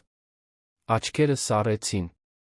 Նա հագվեց սեղանի վրա ցածր, սպառնալից ձայնով ասաց. Դու դրա համար կզղջաս, Արման։ Ես բաներ գիտեմ։ Ես մուտքի հնարավորություններ ունեմ։ Ես 2 տարի եղել եմ այս տան, այս ընկերության, քո կյանքի մեջ։ Կարծում ես, կարող ես ինձ այսպես դեն նետել, աղբի պես։ Նորից մտածիր։ Արմանը զգաց, թե ինչպես ստամոքսը շուռ եկավ, բայց ցույց չտվեց։ Վեր կացավ, քայլեց դեպի դուռը, բացեց ասաց. Դուրս արի։ Թե չէ անվտանգություն կկանչեմ։ Սոնան կտրուկ շարժումներով վերցրեց պայուսակը, բայց դուրս գալուց առաջ կանգ առավ դռան մոտ նայեց Գայանեին, որը կծկվել էր աթոռին, փորձելով անտեսանելի դառնալ։ Իսկ դու, հիմար, դու էլ ես ընկնելու։ Որովհետ ես դա կապահովեմ։ Նա դուրս եկավ, շրխկացնելով դուռը, մնացած լռությունը կապարի պես ծանր էր։ Գայանեն սկսեց ցածրաձայն լաց լինել։ Արմանը հոգոց հանեց, վերադարձավ աթոռին, ձեռքը տարավ հոգնած դեմքին։ Նա նայեց դայակին ասաց. Էլի բան կա, որ ինձնից թաքցրել ես։ Գայանեն հեկեկած, քիթը սրբեց ձեռքի թիկունքով խոստովանեց. Տեսանյութեր կան։ Արմանը գնճռեց ճակատը։ Ինչ տեսանյութեր։ Գայանեն խորը շունչ քաշեց, դողալով։ Սոնան խնդրեց, որ ես նկարահանեմ Անիի որոշ պահեր։ Ասաց, որ դա քեզ համար է, որ հետո նայես, հետես նրա զարգացմանը։ Բայց ես կարծում եմ, որ նա այլ բան էր ուզում։ Նա միշտ հարցնում էր, արդյոք աղջիկը կամակորություն է արել, լաց է եղել, չի հնազանդվել։ Եվ երբ ես այդ բաներն էի նկարում, նա ուրախանում էր։ Ասում էր, որ լավ է։ Արձանագրություն ունենալ։ Արմանը սարսուռ զգաց ողնաշարում։ Ցույց տուր այդ տեսանյութերը։ Գայանեն դողացող ձեռքերով վերցրեց հեռախոսը տվեց նրան։ 12 տեսանյութ կար։ Արմանը դիտեց բոլորը, յուրաքանչյուրի հետ սրտխառնոցն ուժեղանում էր։ Անին լաց է լինում, որովհետև չի կարողանում դասն անել։ Անին դայակը նկատողություն է անում հյութը թափելու համար։ Անին խնդրում է հորը տանը մնալ, լսում է ոչ։ Անին մենակ սենյակում, գրկած արջուկին, շնջում է, որ ուզում է լավը լինել, որ հայրիկն էլ չգնա։ Յուրաքանչյուր տեսանյութ դանակի հարված էր։ Եվ ամենավատը։ Սոնան դա օգտագործում էր որպես զինամթերք։ Ինչի՞։ Համար, նա դեռ չգիտեր։ Բայց կիմանար։ Այդ օրը Արմանը գնաց Անիի դպրոց, գրանցումից հետո առաջին անգամ։ Դա հսկայական դպրոց էր, լի անթերի համազգեստով երեխաներով, ներկրված մեքենաներով, ծնողներով, չափից դուրս ժպտացող ուսուցչուհիներով։ Նա շտապ հանդիպում խնդրեց ուսումնական մասի հետ, կես ժամ անց նստած էր մի նեղ սենյակում 3 կանանց հետ, որոնք փորձում էին բացատրել Անիի իրավիճակը տեխնիկական բառերով, պրոֆեսիոնալ ժպիտներով։ Աղջիկը դժվարանում էր հետել դասարանի տեմպին։ Խոսքը ոչ թե խելքի պակասի, այլ հուզական արգելափակման մասին էր։ Նա անհանգստություն ուներ, սխալվելու վախ, դա կաշկանդում էր սովորելու գործընթացը։ Բացի այդ, կար մի նուրբ հարց, կապված մեկ այլ աշակերտուհու հետ։ Ինչ հարց, հարցրեց Արմանը, լարված ծնոտով։ Ուսմասվարը անհարմար հայացքներ փոխանակեց գործընկերների հետ, պատասխանելուց առաջ։ Մեր հովանավորներից մեկի դուստրը, դպրոցի համար շատ կարևոր ընտանիք, որոշ անպատշաճ մեկնաբանություններ է արել Անիի հասցեին։ Ոչ մի լուրջ բան, հասկացեք, երեխաների բաներ, բայց որոնք ազդում են նրա հուզական վիճակի վրա։ Մենք վերահսկում ենք, իհարկե։ Արմանը մարմնով առաջ հակվեց, աչքերը հառած ուսմասվարին։ Ինչ տեսակի մեկնաբանություններ։ Կինը վարանեց։ Մի քանի անգամ Անիին բութ է անվանել։ Ծիծաղել է նրա տետրի վրա դասարանի առաջ։ Ասել է, որ նա տարօրինակ է։ Բայց ինչպես ասացի, սրանք երեխաների բաներ են, մենք դրա վրա աշխատում ենք երկխոսության իրազեկման միջոցով։ Արմանը զգաց, թե ինչպես արյունը եռաց։ Եվ դուք կարող չհամարեցիք ինձ տեղյակ պահել։ Կարող չհամարեցիք ինձ այստեղ ավելի շուտ կանչել։ 23 նամակ եք ուղարկել, որոնք ես երբեք չեմ տեսել, բայց հեռախոսը չեք վերցրել, ուղիղ էլեկտրոնային նամակ չեք ուղարկել, չեք պնդել։ Ինչո՞վ։ Ուսմասվարը պատասխան չուներ։ Արմանը հասկացավ, Որովհետ մյուս ընտանիքը կարոր էր։ Որովհետ փող ուներ։ Որովհետ խնդիրներ չէին ուզում։ Այնպես որ թողել էին Անին լուր տառապել, հուսալով, որ խնդիրն ինքն իրեն կլուծվի, կամ որ նա ուղղակի կդիմանա։ Արմանը վեր կացավ, նայեց երեք կանանց մի արամարանքով, որը նրանք երբեք առաջ չէին տեսել։ Դուք ձախողվել եք իմ դստեր հարցում։ Եվ դրա համար պատասխան եք տալու։ Նա դուրս եկավ սենյակից, շրխկացնելով դուռը, Անին դասարանից ավելի շուտ վերցրեց, տուն վերադառնալու ճանապարհին զգուշորեն բռնեց նրա փոքրիկ ձեռքը, կարծես դա աշխարհի ամենաթանկ բանը լիներ։ Որովհետ այդպես էր։ Երբ տուն հասան, Լուսինեն սպասում էր։ Արմանը խնդրեց, որ նա մի քանի ժամ մնա Անիի հետ, մինչ ինքը շտապ գործեր կկարգավորի։ Բայց դրանից առաջ նա արեց մի բան, որը բոլորին զարմացրեց։ Կանչեց Լուսինեին գրասենյակ, փակեց դուռը, ասաց. Ես ուզում եմ ձեզ աշխատանքի ընդունել։ Ոչ որպես մաքրուհի։ Որպես Անիի մասնավոր ուսուցչուհի։ Դուք իմ դստերը կսովորեցնեք այնպես, ինչպես նրան պետք է սովորեցնել։ Համբերությամբ, ջերմությամբ, հարգանքով։ Եվ ես կվճարեմ այն, ինչ արդար է։ Լուսինեի բերանը բաց մնաց։ Պարոն, ես դիպլոմ չունեմ։ Ես կրթությամբ ուսուցչուհի չեմ։ Ես միայն գիտեմ այն, ինչ կյանքում եմ սովորել։ Արմանը թափահարեց գլուխը։ Դուք ունեք մի բան, որը ոչ մի դիպլոմ չի տալիս։ Դուք մարդասիրություն ունեք։ Եվ հենց դա է պետք իմ դստերը։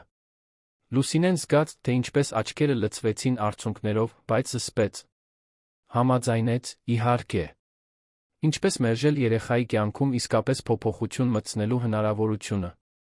Բայց մինչ Արմանը կարծում էր, թե ամեն ինչ կարգավորում է, Սոնան հեռու էր այնտեղից, այլ վայրում, դավադրություն էր նյութում։ Նա չէր պատրաստվում ընդունել, որ իրեն դեն են նետել։ Ոչ 2 տարի սերմեր ցանելուց, վստահություն շահելուց, գաղտնիքներ բացահայտելուց հետո։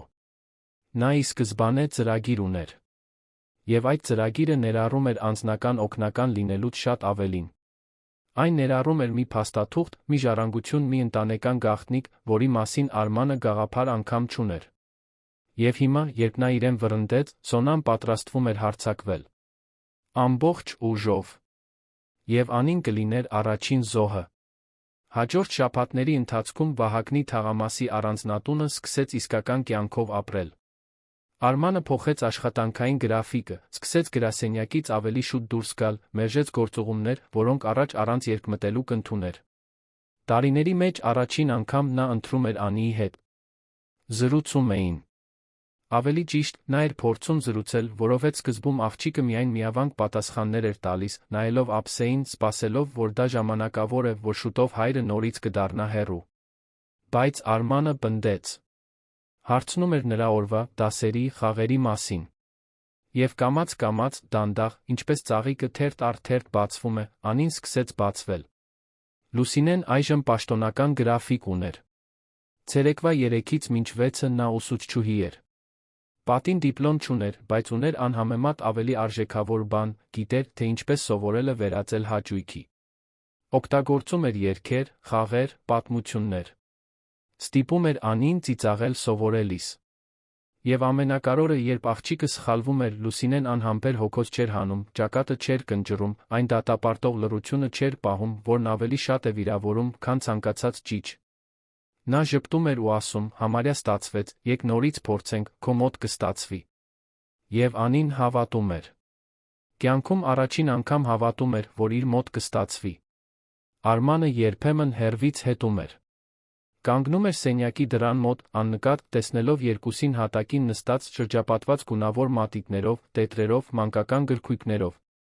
Եվ իր մեջ մի բան, որ այդքան երկար ժամանակ կարծրացած էր, սկսում էր փափկել։ Մի օր նա մտավ սենյակ, նստեց նրանց հետ։ Լուսինեն անհարմար զգաց, կարծելով, թե ներխուժում է տարածք, բայց Արմանը պնդեց։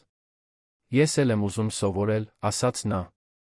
Անին նայեց նրան իր մեծ աչքերով, դեռ կասկածամիտ, բայց հետո ժպտաց։ Փոքր, ամաչկոտ, բայց իսկական ժպիտ։ Հենց այնտեղ, այդ հատակին, հայր ու դուստր սկսեցին իսկապես ճանաչել միմյանց։ Արմանը բացահայտեց, որ Անին սիրում է նկարել, որ խենթ պատմություններ է հորինում ամպերի մասին, որ վախենում է ամպրոպից, բայց սիրում է ցերեկվա անձրը։ Բացահայտեց, որ նա 4 տերներ է պահում գրքերի միջ, որովհետև գեղեցիկ է համարում, որ խոսում է փափուկ արջուկի հետ, կարծես նա մարդ լինի, որ երազում է շուն ունենալ, բայց երբեք չի խնդրել, որովհետև կարծում էր, թե հոգս կպատճառի։ Յուրաքանչյուր բացահայտում հարված էր կրծքին։ Ինչպես նա այս ամենը չգիտեր։ Ինչպես էր այդքան բան բաց թողել։ Մինչ տունը սկսում էր այլ կերպ շնչել, Սոնան հեռու էր այնտեղից, բայց ոչ հանգիստ։ Նա փոքր բնակարան էր վարձել Արաբկիրում, շատ տարբեր այն չափանիշներից, որոնց սովոր էր, հյուրասենյակը վերածել էր ժամանակավոր գրասենյակի։ Պատերին առանձնատան լուսանկարներ էին, փաստաթղթեր, նշումներ, մտքերի քարտեզ, որը կապում էր մարդկանց տեղեկությունները։ Նա պարզապես շահամոլ օգնական չէր։ Նա դրանից շատ ավելի վտանգավոր էր։ Սոնան մեծացել էր Երանի ծայրամասերում, տան մաքրուհու դուստր, տեսնելով, թե ինչպես են մորը նվաստացնում հարուստների տներում, տեսնելով փակ դռներ, տեսնելով քաղաքավարությամբ քողարկված արամարանք։ Նա երդվել էր, որ մի օր մյուս կողմում կլինի։ Սովորել էր վերափոխվել, սովորել էր գեղեցիկ խոսել, թանկ հագնվել, շրջել միջավայրերում, որոնց մասին առաջ նույնիսկ չէր էլ երազում։ Եվ բացահայտել էր, որ ամենամեծ ուժը ոչ թե փող ունենալն է, այլ նրանց գաղտնիքներն իմանալը, ովքեր փող ունեն։ Երբ սկսեց աշխատել Արմանի համար, դա ռազմավարական էր։ Նա նախապես ամեն ինչ ուսումնասիրել էր նրա մասին։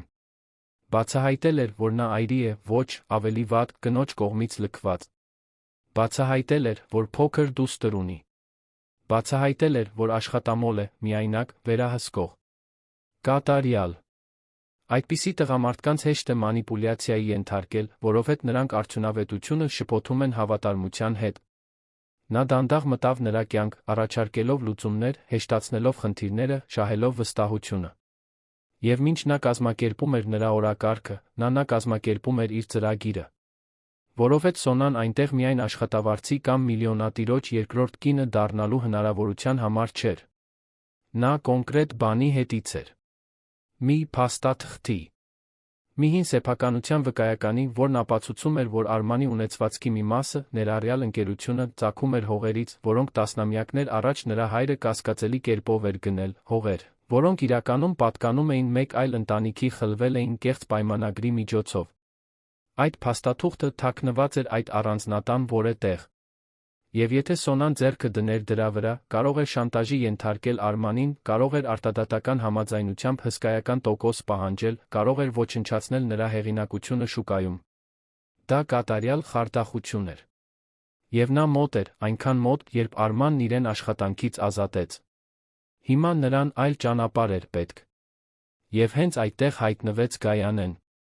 Դայակը հուսահատված էր, գործազուրկ, երբ Արմանը վերջնականապես ազատեց նրան Սոնայի վռնդումից 3 օր անց, առանց երաշխավորագրի, առանց ոչնչի։ Սոնան նրան գտավ, փող առաջարկեց, օգնություն առաջարկեց նոր աշխատանք գտնելու համար, բայց գինը պարզ էր, տեղեկություն։ Նա ուզում էր իմանալ այն ամենը, ինչ կատարվում էր այդ տանը։ Ով էր մտնում, ով դուրս գալիս, ինչով էր զբաղվում Արմանը, ինչպիսին էին նրա հարաբերությունները Անիի հետ, ամենակարևորը, ցանկացած բան Լուսինեի մասին։ Որովհետև Սոնան հասկացել էր, որ մաքրուհին այն խաղաքարն էր, որը փոխել էր խաղը։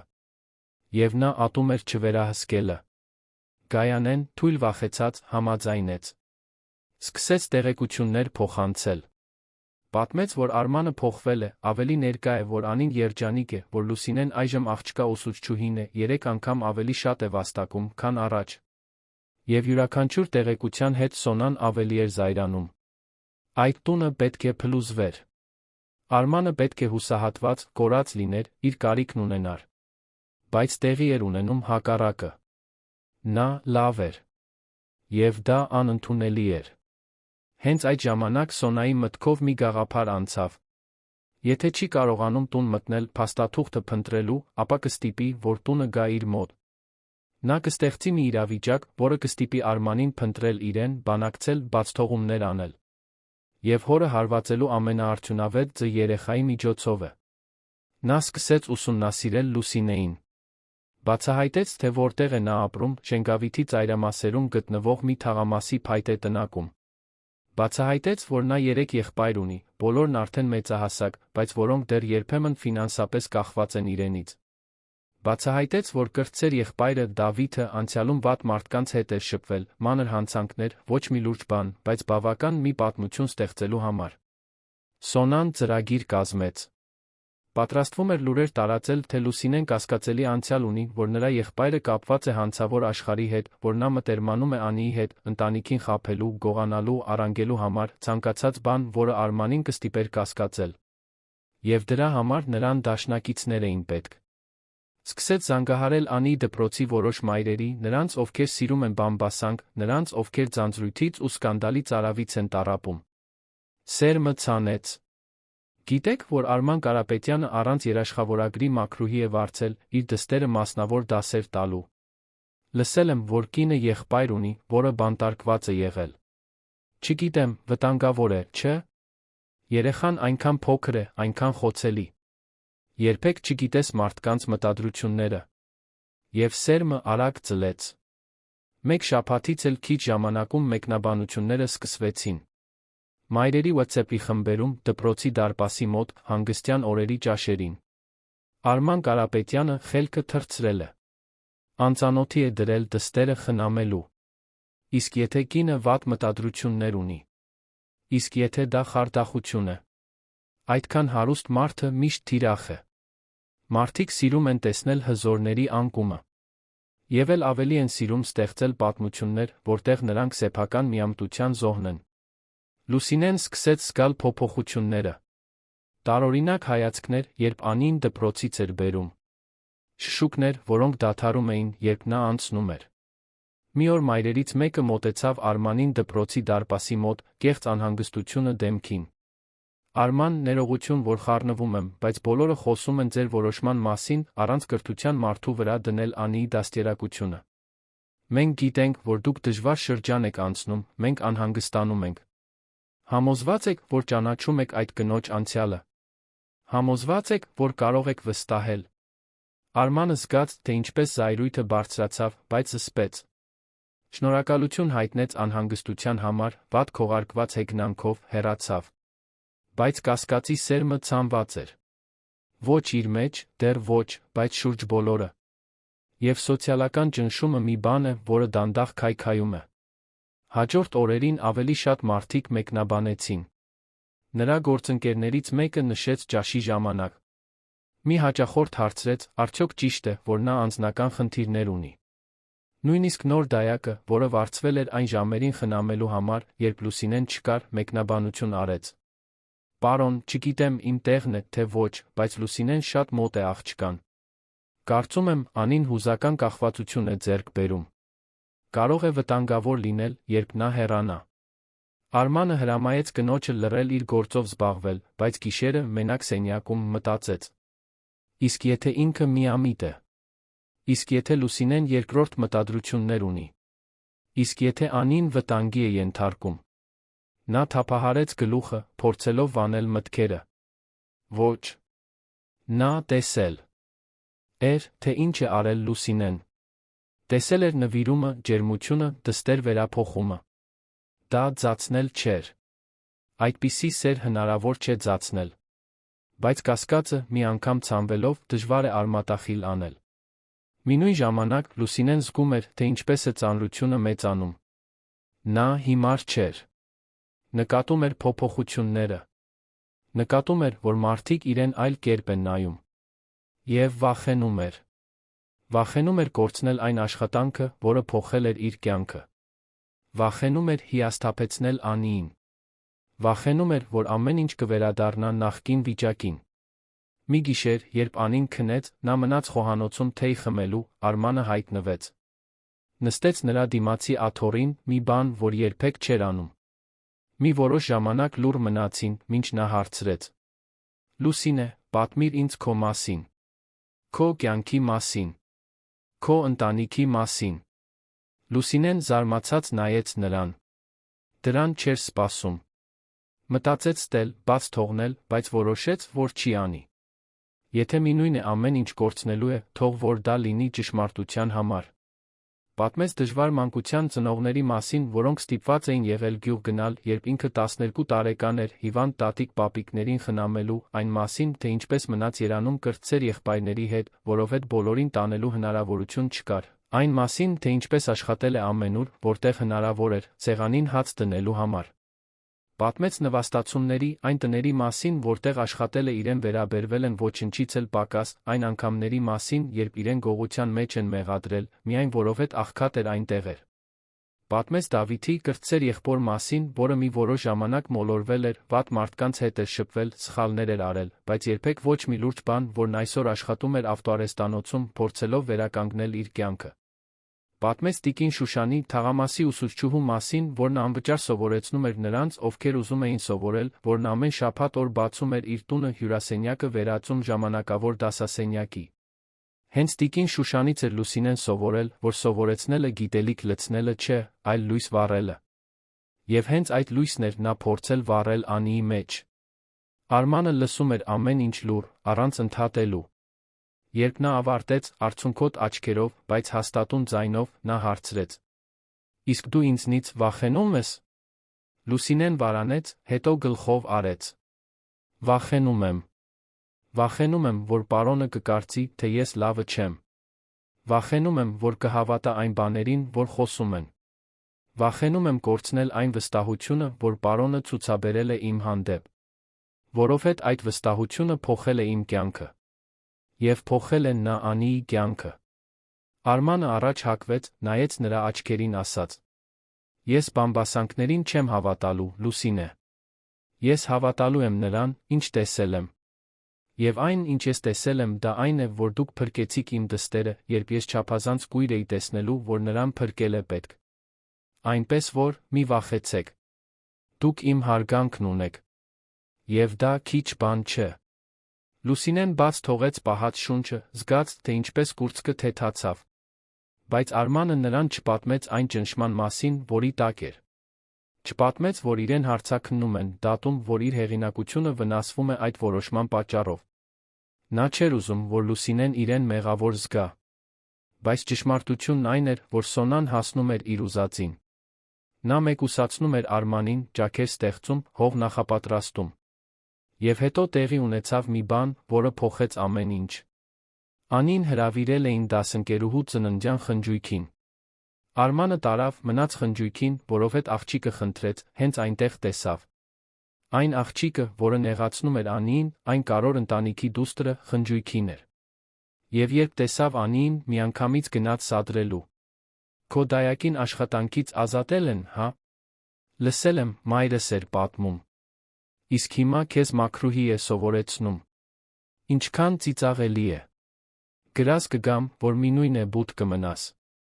Անին կարմրեց, աչքերը լցվեցին արցունքներով, բայց առաջին անգամ գլուխը չկախեց։ Նա նայեց աղջկան դողացող, բայց քաջ ձայնով ասաց. «Ես բութ չեմ։ Եվ Լուսինե մորաքույրն ինձ ավելի լավ է սովորեցնում, քան ցանկացած ուսուցչուհի։ Նա ինձ սիրով է սովորեցնում։ Իսկ դու չգիտես, թե դա ինչ է»։ Մյուս աղջիկը պատասխան չուներ, շփոթվեց։ Արմանը, որը մի քանի մետր հեռու էր, լսեց ամեն ինչ։ Զգաց, թե ինչպես հպարտությունը պայթեց կրծքում։ Անին պաշտպանվել էր։ Առաջին անգամ ձայն էր գտել։ Եվ Լուսինեն էր նրան այդ ձայնը տվել։ Լուսինեն է սովորեցրել, որ նա կարող է, որ նա արժեք ունի, որ նա կարող է դիմակայել աշխարհին։ Արմանը այդ պահին որոշեց, որ թույլ չի տա ոչ ոքի դա ոչնչացնել։ Թույլ չի տա բամբասանքին, նախապաշարմունքին կամ մանիպուլյացիային հաղթել։ Պաշտպանելու է Լուսինեին նույն կերպ, ինչպես նա պաշտպանեց Անիին։ Բայց այն, ինչ նա չգիտեր, այն էր, որ Սոնան պատրաստվում էր վերջնական հարվածը հասցնել։ Նա մուտք էր գործել ընկերության հին արխիվներ, կոռումպացված աշխատակցի միջոցով, որը դեռ համակարգում մուտքանուն ուներ։ Եվ գտել էր փաստաթուղթը։ Այն ապացույցը, որն իրեն պետք էր։ Հիմա ընդամենը ժամանակի հարց էր, մինչ նա դա որպես զենք կօգտագործեր։ Եվ մինչ այդ Անին քնած էր գրկած արջուկին, երազելով մի ապագայի մասին, որտեղ հայրը մնում է, որտեղ Լուսինե մորաքույրը երբեք չի գնում, որտեղ նա այլս երբեք սխալվելուց վախենալու կարիք չի ունենա։ Բայց երեխայի երազանքները փխրուն են։ Եվ փոթորիկը նոր էր սկսվում։ Եթե դուք լինեիք Արմանի տեղում, կվստահեիք Լուսինեին, նույնիսկ երբ բոլորը դեմ էին խոսում, թե կզիջեիք սոցիալական ճնշմանը։ Ասեք մեզ մեկնաբանություններում։ Ռումբը պայթեց մի 5 շաբթի առավոտ։ Արմանը ընկերության գրասենյակում էր, երբ քարտուղարուհին շտապ ներս մտավ, գունատ դեմքով, ասելով, որ ընդունարանում մի կին կա, որը պահանջում է խոսել նրա հետ, ասում է, որ շտապ է, որ կարևոր փաստաթղթեր ունի։ Արմանը իջավ, այնտեղ Սոնան էր։ Նա փոխվել էր։ Մազերը հապճեպ հավաքված էին, հագուստն ավելի քիչ անթերի, բայց աչքերը փայլում էին վտանգավոր ինտենսիվությամբ։ Նա մի շագանակագույն ծրար դրեց ընդունարանի սեղանին, ասաց բարձր, որպեսզի մոտակայքում գտնվողները լսեն։ Կամ դու ինձ հիմա ընդունում ես, մենք քաղաքակիրթ խոսում ենք, կամ ես սա այսօր հանձնում եմ մամուլին։ Արմանը այլ ընտրություն չուներ։ Հրամայեց նրան բարձրանալ։ Փակեց սենյակի դուռը, կողպեց, մի պահ մեջքով կանգնեց նրան, փորձելով զսպել զայրույթը։ Ինչ ես ուզում, Սոնա։ Նա ժպտաց, բայց դա դատարկ, մեխանիկական ժպիտ էր։ Ուզում եմ այն, ինչն իմն է։ Ուզում եմ այն, ինչին արժանի եմ, իմ կյանքի 2 տարին քեզ նվիրելու համար։ Եվ ուզում եմ, որ դու ընդունես, որ սխալ ես գործել, ինձ աշխատանքից ազատելով։ Արմանը շրջվեց, նայեց նրան սառցե հանգստությամբ։ Դու ոչնչի արժանի չես։ Դու մանիպուլյացիայի ես ենթարկել, ստել ես, տեղեկություններ ես թաքցրել իմ դստեր մասին։ Դու ես սխալը։ Սոնան ծրարով խփեց սեղանին։ Այդ դեպքում տեսնենք, արդյոք դու այդպես կշարունակես մտածել, երբ աշխարհն իմանա, որ Կարապետյանների կայսրությունը կառուցվել է խարդախության վրա։ Տեսնենք, քանի հաճախորդ կշարունակի վստահել քեզ։ Տեսնենք, ինչքան կարժենա քո հեղինակությունը, երբ բոլորն իմանան ճշմարտությունը։ Արմանը վերցրեց ծրարը, բացեց։ Ներսում հին փաստաթղթերի պատճեններ էին, 40 տարվա վաղեմության հողերի գնման պայմանագրեր, կեղծված ստորագրություններ, կասկածելի կնիքներ։ Ճիշտ էր։ Նրա հայրը կեղտոտ գործարքներ էր արել։ Արմանը միշտ գիտեր, որ ծերունին անողոք է, բայց երբեք չէր պատկերացնի, որ ամեն ինչ կառուցել է հանցագործության վրա։ Զգաց, թե ինչպես հատակը փլվեց։ Եթե դա հրապարակվեր, ոչ միայն հեղինակությունը կվերջանար։ Ամբողջ ընկերությունը։ Դատական գործեր, փոխհատուցումներ, պայմանագրերի կորուստ, ցնանկություն։ Սոնան խաչեց ձեռքերը, գող։ Հիմա, երբ հասկացանք իրավիճակը, եք բանակցենք։ Ես ուզում եմ ընկերության 20%-ը։ Ուզում եմ բաժնետիրոջ դիրք։ Եվ ուզում եմ, որ դու ինձ հետ ամուսնանաս։ Արմանը կարճ, անհավատ ծիծաղ արձակեց։ Դու խելագարվել ես։ Սոնան հակվեց սեղանի վրա, ձայնը ցածր ու հաստատուն։ Չեմ խելագարվել։ Ես պատրաստվել եմ։ 2 տարի ուսումնասիրել եմ քեզ, քո ընկերությունը, քո ընտանիքը։ Ես ամեն ինչ գիտեմ։ Եվ եթե դու չընդունես իմ պայմանները, վաղը սա բոլոր թերթերում կլինի։ Եվ դու գիտես, թե ինչ է լինում, երբ այս մեծության սկանդալ է պայթում։ Դու կորցնում ես ամեն ինչ։ Ներառյալ Անիի խնամակալությունը։ Անիի անունը լսելով Արմանը քարացավ։ Սա սպառնալիք էր։ Սոնան իր դստերն օգտագործում էր որպես սակարկության առարկա։ Նա սեղմեց բռունցքները, բայց խորը շունչ քաշեց։ Չէր ընկնելու իմպուլսիվ գործելու ծուղակը։ Ինձ 24 ժամ տուր, ասաց նա։ Սոնան հաղթական ժպտաց։ 24 ժամ։ Ոչ մի րոպե ավել։ Նա դուրս եկավ, շրխկացնելով դուռը, թողնելով Արմանին մենակ, աշխարհի ծանրությունը ուսերին։ Այդ գիշեր Արմանը տուն չվերադարձավ։ Մնաց գրասենյակում, վիսկի խմելով, նայելով փաստաթղթերին, փորձելով ելք գտնել։ Մտածեց նրան վճարելու, շանտաժն ընդունելու, այն ամենն անելու մասին, ինչ անհրաժեշտ էր Անիին պաշտպանելու համար։ Բայց գիտեր, որ Սոնայի նման մարդիկ երբեք չեն կանգնում։ Այսօր նա ուզում էր 20% ամուսնություն։ Վաղը կուզենար ավելին։ Եվ ավելին։ Մինչ որ ոչինչ չմնար։ Հենց այդ ժամանակ հեռախոսը զանգեց։ Լուսինեն էր։ Պարոն, ներողություն ուշ զանգելու համար, բայց Անին ձեզ է կանչում։ Նա անհանգստացել է, որ դուք ընթրիքի չվերադարձաք։ Արմանը զգաց, թե ինչպես կուրծքը սեղմվեց։ Ասաց, որ շուտով տանը կլինի։ Անջատեց, նայեց վիսկիի բաժակին, որոշում կայացրեց։ Չէր թաքնվելու։ Թույլ չէր տալու, որ վախը վերահսկի։ Դիմակայելու էր։ Երբ տուն հասավ, Անին բազմոցին էր, գրկած արջուկին, սպասում էր։ Նա վազեց դեպի իրեն, երբ տեսավ Արմանը նրան գրկեց, ամուր սեղմեց, զգաց մանկական շամպունի հոտը, զգաց փոքրիկ սրտի արագ բաբախյունը։ Այդ գրկախառնության մեջ նա հասկացավ։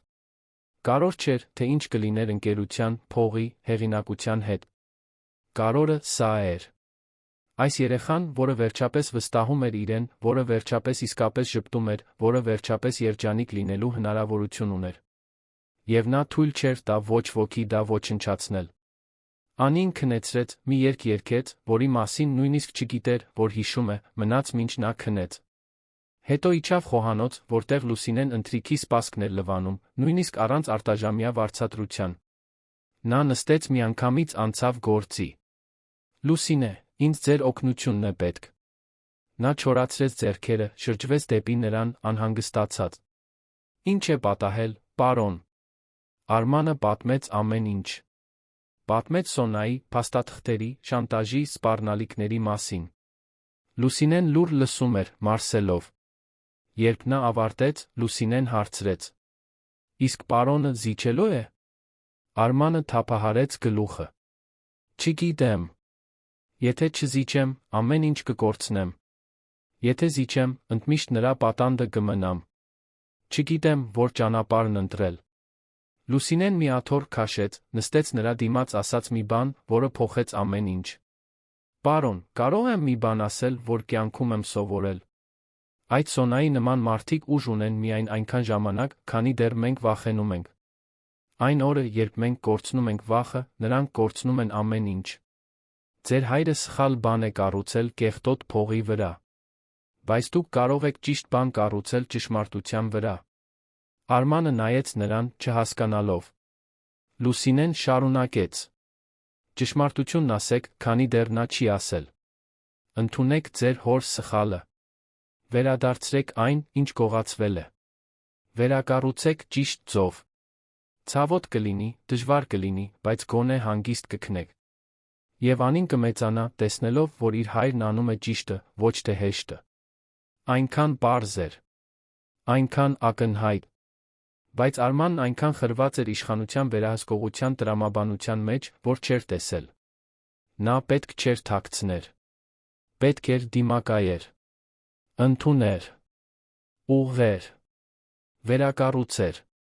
Գուցե կորցներ ընկերությունը։ Գուցե կորցներ փողը։ Բայց չէր կորցնի հոգին։ Եվ չէր կորցնի դստերը։ Հաջորդ առավոտ Արմանը զանգահարեց փաստաբանին, պատմեց ամեն ինչ։ Ռազմավարություն մշակեցին։ Նախքան Սոնան կկարողանար հրապարակել փաստաթղթերը, Արմանը մամուլի ասուլիս հրավիրեց։ Հրապարակայնորեն ընդունեց, որ իր հայրը տասնամյակներ առաջ խարդախություններ է արել հողերի ձեռքբերման հարցում։ Ներողություն խնդրեց տուժած ընտանիքներից։ Հայտարարեց, որ վերադարձնում է հողերը կամ վճարում է արդարացի փոխհատուցումներ։ Ասաց, որ ստանձնում է ամբողջական պատասխանատվություն, պատրաստվում է վերակառուցել ընկերությունը էթիկական հիմքերի վրա, նույնիսկ եթե դա նշանակում է ավելի փոքրից սկսել։ Նորությունը պայթեց։ Թերթեր, հեռուստատեսություն, սոցիալական ցանցեր։ Բայց ոչնչացվելու փոխարեն Արմանը զարմացավ։ Շատերը նրան քննադատեցին, իհարկե։ Բայց շատերը նա հարգեցին սխալն ընդունելու ուղղելու փորձի քաջությունը, սխալ, որն իրենը չէր։ Հաճախորդները, որոնք գնահատում էին ազնվությունը, մնացին։ Մյուսները հեռացան։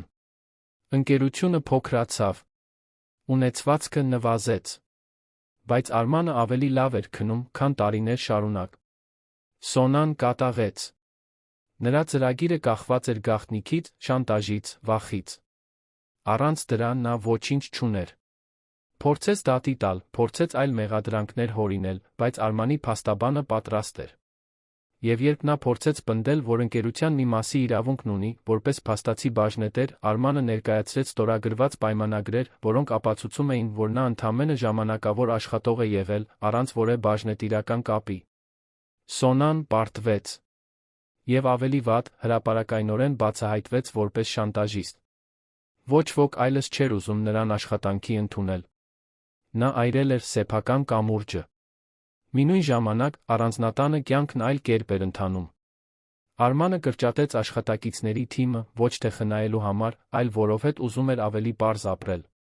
Հանգստյան օրերին Անի հետ ուտելիք էր պատրաստում, աղջկան սովորեցնում էր բլիթ թխել, նույնիսկ եթե ծուռ էր ստացվում։ Լուսինեն շարունակեց որպես մասնավոր ուսուցչուհի, բայց այժմ նա ընտանիքի ընկերն էր, մեկը, ով նստում էր սեղանի շուրջ ընթրելու, ով կարծիք էր հայտնում, ում լսում էին։ Անին անճանաչելի էր դարձել։ Վախեցած ու լուռ աղջիկը դարձել էր կենսախինդ, հետաքրքրասեր երեխա, որը հարցեր էր տալիս առանց հիմար թվալու վախի, որը սխալվում էր ու նորից փորձում, որը բարձր ծիծաղում էր, որը ամուր գրկում էր։ Դպրոցում նրա պահվածքն այնքան էր փոխվել, որ ուսուցչուհին հանդիպում խնդրեց, բայց այս անգամ գովելու համար։ Անին տպավորիչ կերպով զարգացել է, ասաց մանկավարժը։ Չգիտեմ, ինչ եք արել, բայց դա աշխատում է։ Արմանը գիտեր, թե ինչ էր արել։ Դադարել էր սեր գնելու փորձերից, սկսել էր հարաբերություններ կառուցել։ Դադարել էր թուլությունը թաքցնելուց, սկսել էր մարդկայնություն ցուցաբերել։ Դադարել էր հրամայելուց, սկսել էր լսել։ Եվ Անին, առաջին անգամ, իսկական հայր ուներ։ Մի շաբաթ օր, ամեն ինչից 6 ամիս անց, Արմանը այգում էր Անի Լուսինեի հետ։ Աղջիկը խաղում էր մի բակապահ շան հետ, որին որդեգրել էին կացարանից, ծիծաղում էր, երբ կենդանին լիզում էր նրա դեմքը։ Լուսինեն ջրում էր բույսերը, ցածրաձայն երգելով։ Արմանը դիտում էր, նստած խոտին, արը դեմքին։ Դա պարզ տեսարան էր։ Բայց դա ամենագեղեցիկ տեսարանն էր, որ նա երբե ապրել էր։ Անին դադարեց խաղալ, վազելով եկավ, նետվեց նրա գիրկը։ Հայրիկ, դու գնալու ես։ Արմանը գնճռեց ճակատը։ Ինչու պետք է գնամ։ Նա ուսերը թոթվեց։ Չգիտեմ։ Ուղղակի ուզում էի իմանալ։ Արմանը գրկեց նրան, ամուր։ Չեմ գնա, աղջիկս։ Երբեք։ Խոստանում եմ։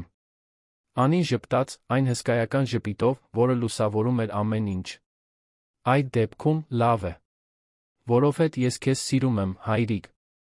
Նույնիսկ երբ դու սխալ ես։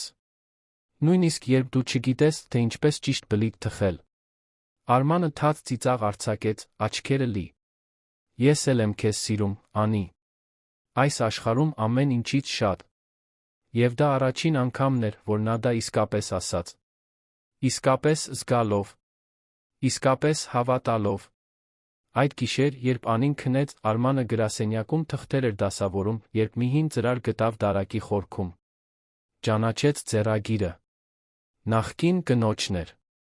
Այն նամակը, որը նա թողել էր, որը նա երբեք մինչ վերջ կարդալու քաջություն չէր ունեցել։ Խորը շունչ քաշեց, բացեց։ Կարդաց մինչ վերջ։ Նա ներողություն էր խնդրում հեռանալու համար, բայց բացատրում էր, որ չի կարողանում ապրել այդ դատարկության, այդ անհոգի տան մեջ, մի տղամարդու հետ, որը իրեն չէր տեսնում, մի դստեր հետ, որին նա վերաբերվում էր որպես պարտականություն։ Ասում էր, որ հույս ունի, որ մի օր նա կարթնանա, կսովորի սիրել, կբացահայտի, որ ընտանիքը սեփականություն չէ, այլ նվիրում։ Արմանը ծալեց նամակը, հետ դրեց։ Նա ճիշտ էր։ Ամեն ինչում։ Բայց հիմա ուշ էր։ Նա իր կյանքը վերակառուցել էր այլ վայրում, այլ տղամարդու, այլ պատմության հետ։ Եվ ամեն ինչ լավ էր։ Որովհետև ինքն էլ էր վերակառուցել իր կյանքը։ Ճիշտ ձով։ Իսկական ձով։ Ամիսներ անցան։ Ընկերությունը կայունացավ, ավելի փոքր, բայց ամուր։ Արմանը սովորեց պատվիրակել, վստահել, ամեն ինչ չվերահսկել։ Անին դպրոցում դասարանից դասարան փոխադրվեց գերազանց գնահատականներով ակադեմիական առաջընթացի համար պատվոգրով։ Լուսինեն ընդունվեց մանկավարժական համալսարան, Արմանի խրախուսմամբ, որը վճարեց նրա ուսման վարձը։ Եվ տունը, որ առաջ կատարյալ ու սառն էր, դարձավ իսկական տուն, անկարգությամբ, ծիծաղով, կյանքով։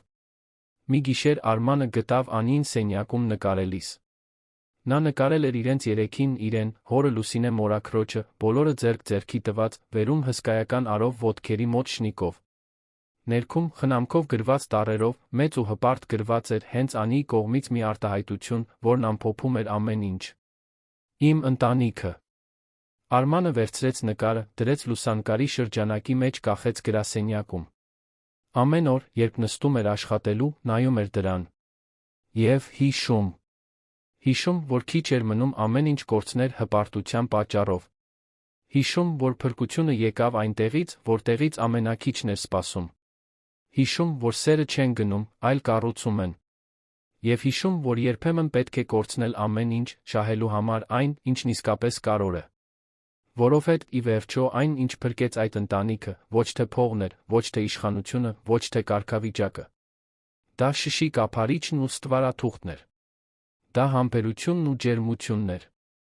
Դա մեկն էր, ով ցավ տեսավ այնտեղ, որտեղ բոլորը արտոնություն էին տեսնում։ Դա մաքրուհին էր, որը դարձավ ուսուցչուհի, որը դարձավ ընկեր, որը դարձավ ընտանիք։ Դա մի աղջիկ էր, որը ձայն գտավ։ Եվ դա մի հայր էր, որը վերջապես սովորեց լսել։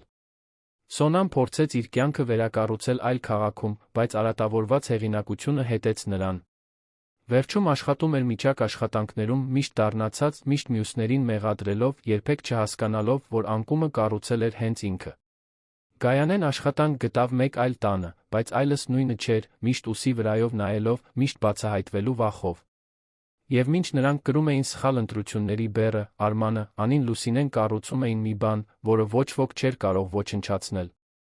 Կառուցում էին հիշողություններ։ Կառուցում էին վստահություն։ Կառուցում էին սեր։ Որովհետև ի վերջո կյանքը չի չափվում ձեռքբերումներով կամ ունեցվածքով։ Այն չափվում է գրկախառնություններով, որոնք տում են 5 վայրկյանից ավել։ Ընթրիքներով, որտեղ բոլորն ուզում են ներկա լինել։ Ծիծաղով, որը գալիս է ներսից։ Սխալներով, որոնք ներվում են։ Խոստումներով, որոնք կատարվում են։ Եվ շշի կափարիչներով, որոնք ավելին են սովորեցնում, քան ցանկացած դիպլոմ կարող էր սովորեցնել։ Անին մեծացավ, իմանալով, որ իրեն սիրում են։ Ոչ թե կատարյալ լինելու, այլ ինքը լինելու համար։ Եվ Արմանն էլ մեծացավ, նույնիսկ մեծահասակ, սովորելով, որ երբեք ուշ չէ նորից սկսելու համար։ Իսկական հայր լինելու համար։ Իսկական մարդ լինելու համար։ Հասկանալու համար, որ ամենամեծ հաջողությունը ամեն ինչ ունենալը չէ, այլ այն ունենալը, ինչն իսկապես կարևոր է։ Եվ ամեն ինչ սկսվեց այն օրը, այն երեքշաբթի օրը, երբ մի միլիոնատեր տուն վերադարձավ, ավելի շուտ գտավ իր դստերը հատակին, շրջապատված գունավոր կափարիչներով կտրատված ստվարաթղթով, իսկապես ժպտալիս, երկար ժամանակվա մեջ առաջին անգամ։ Հենց այնտեղ նա հասկացավ։ Հենց այնտեղ ամեն ինչ փոխվեց։ Հենց այնտեղ սկսվեց իրական կյանքը։ Սիրելի ունկնդիրներ, հուսով ենք, որ Արմանի, Անի, Լուսինեի պատմությունը հուզեց ձեր սրտերը։ Եթե դուք հուզվեցիք այս ընտանիքի վերափոխումից, ցեղմեք հավանելու կոճակը, բաժանորդագրվեք ալիքին մեկնաբանություններում, ասեք, թե ինչն է ձեզ ամենաշատը տպավորել։ Արդյոք դա Արմանի քաջությունն էր, ընդունելու անցյալի սխալները, Լուսինեի նվիրումն էր, սիրով սովորեցնելու, թե Անիի ուժն էր, իր ձայնը գտնելու։ Ամեն օր մենք ներկայացնում ենք այսպիսի ինտենսիվ պատմություններ, որոնք բացահայտում են մարդկային հոգու ամենախորը կողմը, որոնք ցույց են տալիս, որ երբեք ուշ չէ նորից սկսելու համար, որ իսկական սերը կառուցվում է կյանքի պարզ մանրուքներով։ Սպասում ենք ձեզ հաջորդ դրվագում։